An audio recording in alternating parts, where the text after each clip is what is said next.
Antes de falarmos sobre estratégias, batalhas ou do guias, é preciso entender algo fundamental. Lelouch Lamperouge não nasce como um vilão nem como um herói.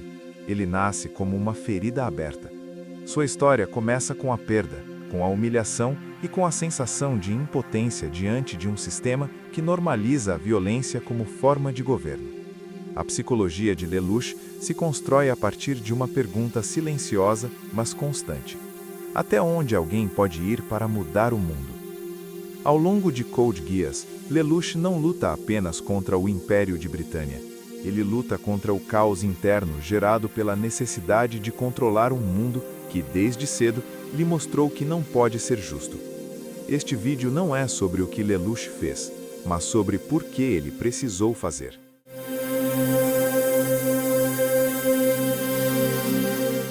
Sigmund Freud descreve que quando o indivíduo sofre uma ruptura profunda em sua infância, o ego passa a criar mecanismos de compensação para restaurar uma sensação de controle. No caso de Lelouch, essa ruptura ocorre em dois níveis: a morte da mãe e a invalidez de Nunnally. Esses eventos não apenas o traumatizam, eles atribuem a Lelouch uma responsabilidade precoce, algo que a psicologia reconhece como um fator central na formação de personalidades altamente controladoras. Lelouch cresce acreditando que, se falhar, tudo desmorona. Essa crença se transforma em uma obsessão silenciosa. Ele precisa vencer. Não por glória, mas porque perder significaria admitir que o sofrimento foi em vão. É aqui que surge um traço recorrente em sua psique: o complexo do Salvador. Carl Jung descreve esse arquétipo como a necessidade inconsciente de se tornar o agente da redenção coletiva, mesmo que isso exija sacrifícios extremos. Lelouch não acredita que o mundo pode ser salvo de forma pacífica, porque sua experiência de vida ensinou que o poder só respeita o poder. O Geass, nesse contexto, não é apenas uma habilidade sobrenatural. Ele simboliza a fantasia máxima de controle absoluto, a possibilidade de eliminar a imprevisibilidade humana. Mas toda vez que Lelouch usa o Geass, ele se distancia mais da própria humanidade. Quanto mais controle ele exerce, mais precisa se convencer de que o fim justifica os meios.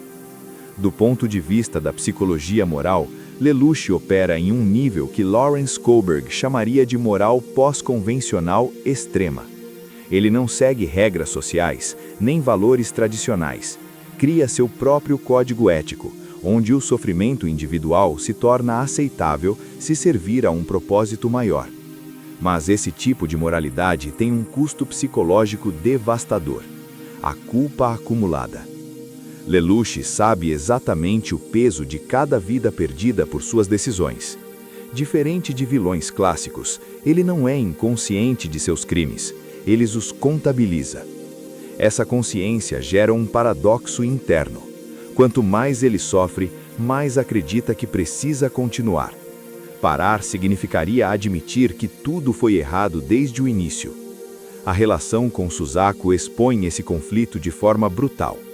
Suzaku representa o ideal oposto: mudar o sistema por dentro, mesmo que lentamente. Lelouch, por outro lado, representa a revolução imediata, violenta e irreversível. Psicologicamente, Suzaku é o espelho que Lelouch evita encarar, porque nele existe a possibilidade de que seu caminho não seja o único.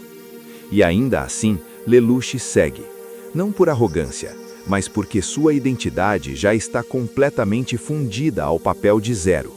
Ele deixa de ser Lelouch para se tornar um símbolo. A psicologia chama isso de despersonalização funcional, quando o indivíduo abandona a própria identidade para sustentar uma causa maior.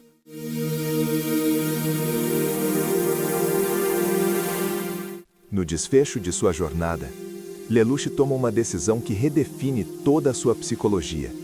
Ele escolhe se tornar o maior vilão do mundo, para que o mundo possa finalmente se unir contra algo. Esse ato final não é redenção no sentido clássico, é punição autoimposta.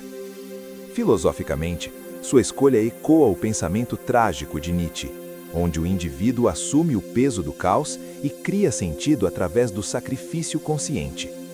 Lelouch aceita ser odiado porque entende que sua existência só encontra significado ao desaparecer.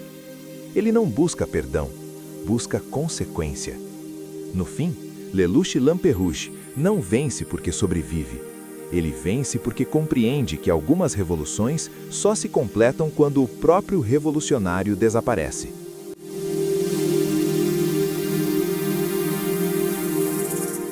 Lelouch nos mostra que o verdadeiro poder não está em dominar pessoas, mas em assumir o peso das próprias escolhas até o fim. Sua história é um lembrete desconfortável de que mudar o mundo exige mais do que inteligência ou força. Exige a disposição de perder a si mesmo no processo. E talvez seja por isso que Lelouch não seja apenas um personagem memorável. Ele é um retrato extremo de uma pergunta que atravessa toda a humanidade.